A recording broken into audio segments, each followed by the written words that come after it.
Hello everyone, welcome back to our channel we are learner. हमने नया chapter start किया था जो कि क्लास 12th की बिजनेस स्टडी का जो थर्ड चैप्टर है, बिजनेस इन्वायरमेंट। उसमें हमने meaning of business environment, characteristics of business environment, importance of business environment, components of business environment, ये सब कुछ जो है वो कंप्लीट कर लिया था। आज हम उसी में एक नया टॉपिक स्टार्ट कर रहे हैं जो कि है economic environment in India.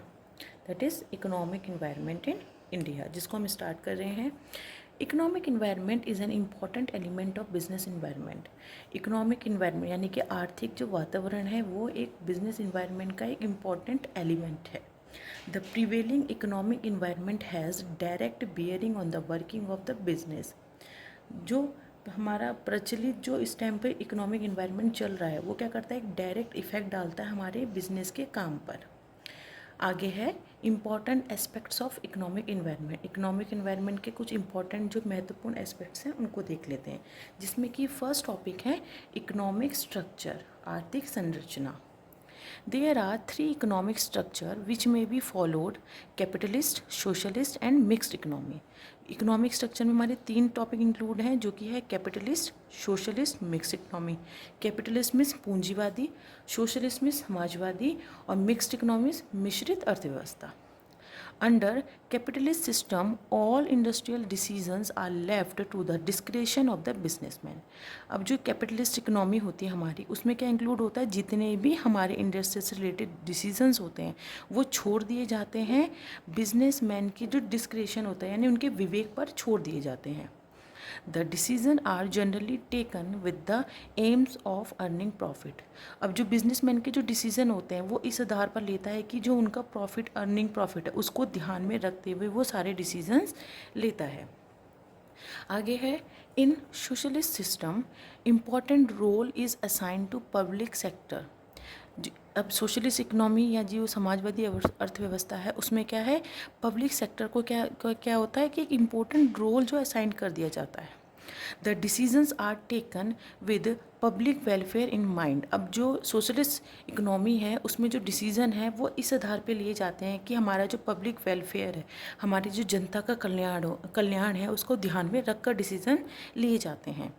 In a mixed economy both public and private sector are assigned specific roles.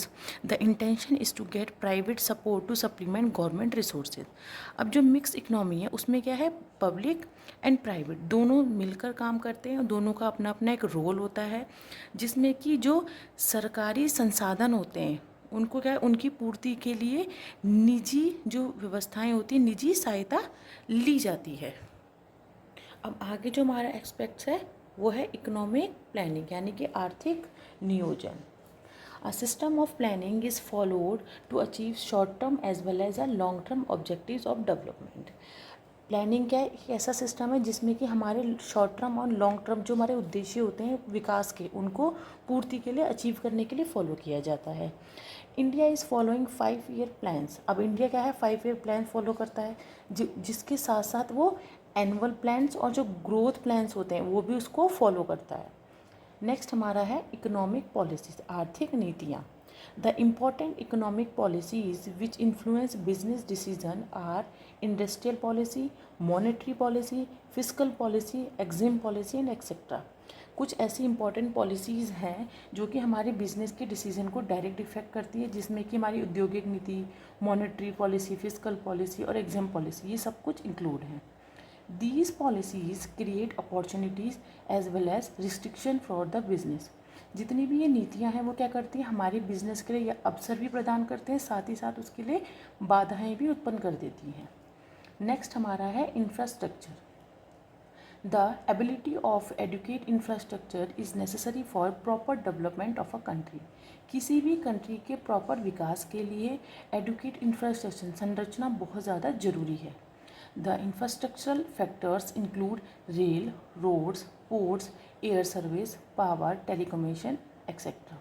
जो हमारे इंफ्रास्ट्रक्चर फैक्टर्स हैं उन पे इंक्लूड किया जाता है railways, roadways, airports, air services, power, telecommunication etcetera.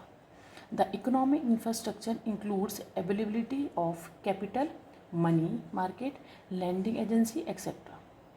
Next हमारा एक्सपेक्ट्स है economic indicators. The main economic indicators are national income.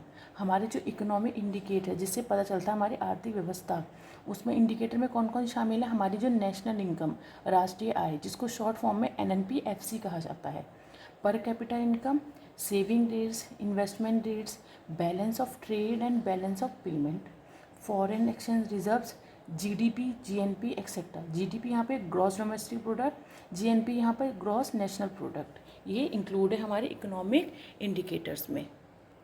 आगे हमारा टॉपिक है न्यू इकोनॉमिक पॉलिसीज़ और हमारे जो इकोनॉमिक रिफॉर्म्स हैं वो। Government of India announce new industrial policy in July 1991.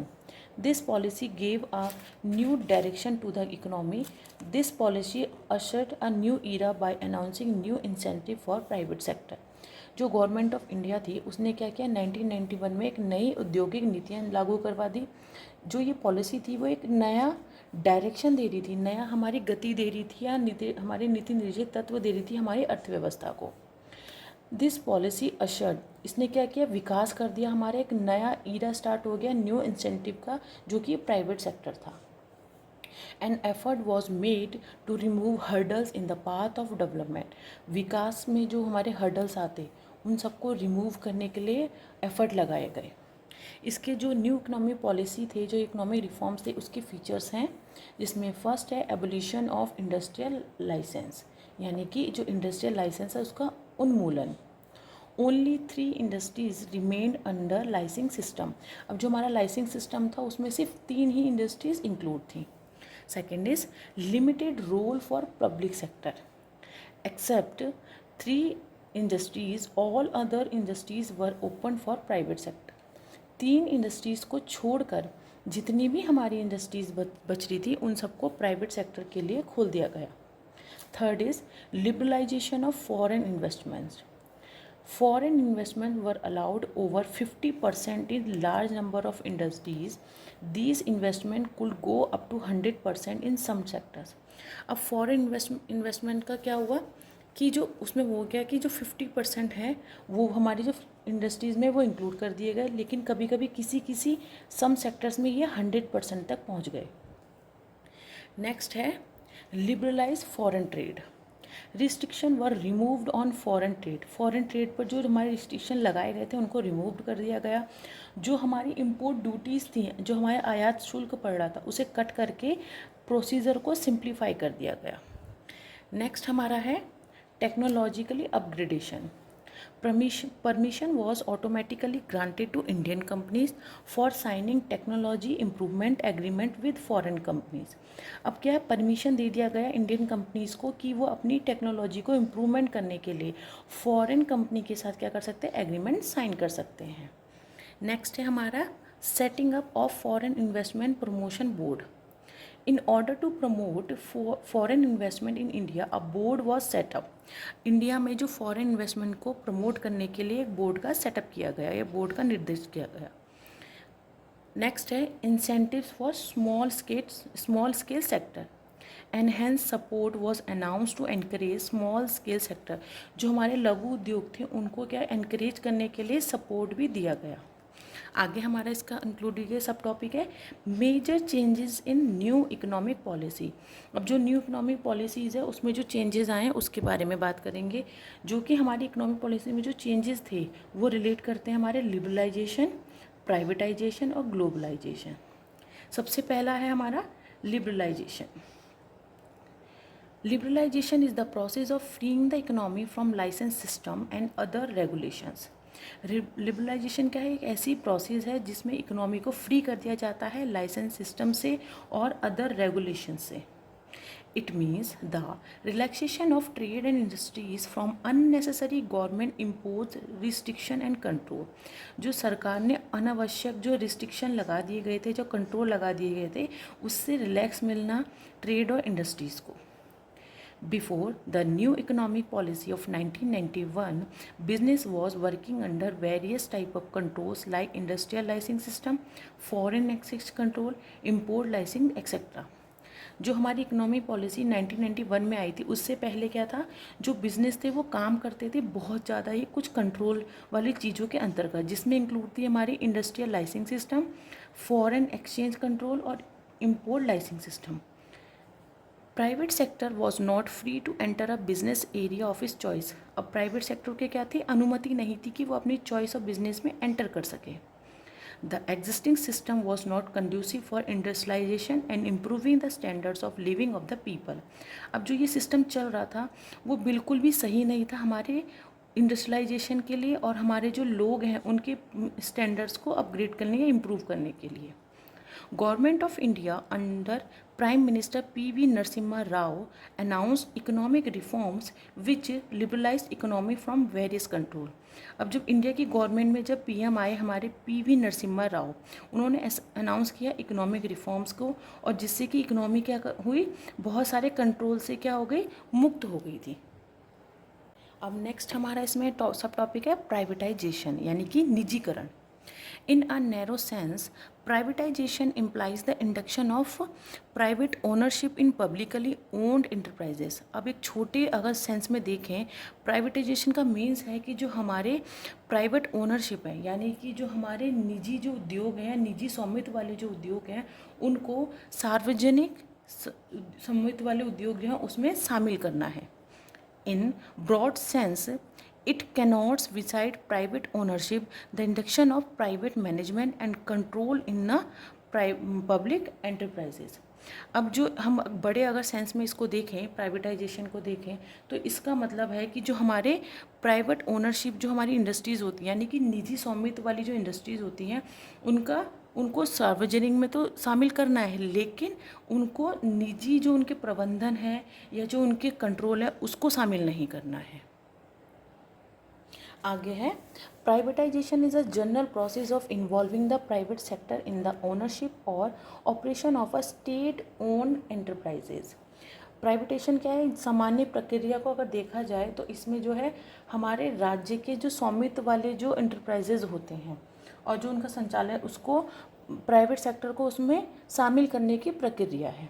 So it refers to private purchase of all or part of public company, जिसका meaning है कि एक परचेज करना है हमें कुछ उसके पार्ट या तो पूरी की पूरी पब्लिक कंपनी को। Privatisation will involve transfer of ownership, direction and effective control to the private sector. Privatisation में इंक्लूड होता है कि जो हमारी जो स्वामित्व है उसका ट्रांसफ़र होना, डायरेक्शन का ट्रांसफ़र होना और इफेक्टिव कंट्रोल का ट्रांसफ़र होना टू द प्राइवेट सेक्टर में। आगे हमारा टॉपिक रहने वाला है, ये है ग्लोबलाइजेशन यानी कि वैश्वीकरण। Globalisation means integrating the economy of a country with the world economy. अब ग्लोबलाइजेशन का मतलब है कि जो हमारी कंट्री की अर्थव्यवस्था है उसको विश्व की अर्थव्यवस्था के साथ क्या करना है, इंटीग्रेट करना है, यानी कि एकीकृत करना है। This implies that there should not be a bar on the entry of foreign investment coming to the country and entrepreneurs from the country are allowed entry in other countries।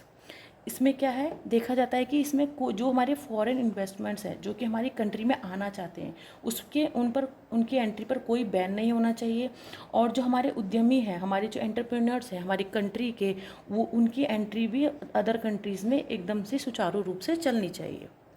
There is a free flow of imports and exports and foreign exchange regulation are also avoided।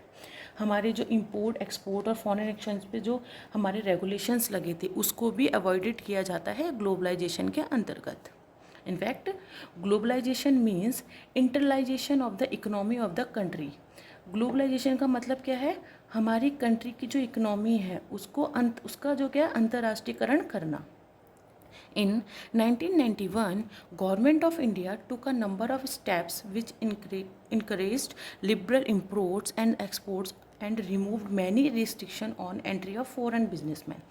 अब जब 1991 में जो economic policies आई थी उसमें India की government ने क्या किया था, कुछ ऐसे स्टेप्स लिए थे जो कि इंपोर्ट और एक्सपोर्ट्स और जो कुछ रिस्ट्रिक्शन थे उनको, उनकी जो एंट्री पे जो बैन लगा था उसको हटा दिया गया, और जो फॉरेन बिजनेसमैन थे जो हमारी कंट्री में आना चाहते थे उनकी जो आने की एंट्री है उसको बहुत ही सिंप्लीफाई वे में तैयार किया गया। तो ये था हमारा आज का वीडियो, जिसमें कि हमने देखा ग्लोबलाइजेशन, प्राइवेटाइजेशन एंड लिबरलाइजेशन, और देखा कि हमारी जो न्यू इकोनॉमिक पॉलिसीज़ थी हमारे इंडिया की, वो सब। तो वीडियो को देखिए, वीडियो पसंद आया तो लाइक शेयर एंड सब्सक्राइब कीजिएगा for the next upcoming videos के लिए। Thank you.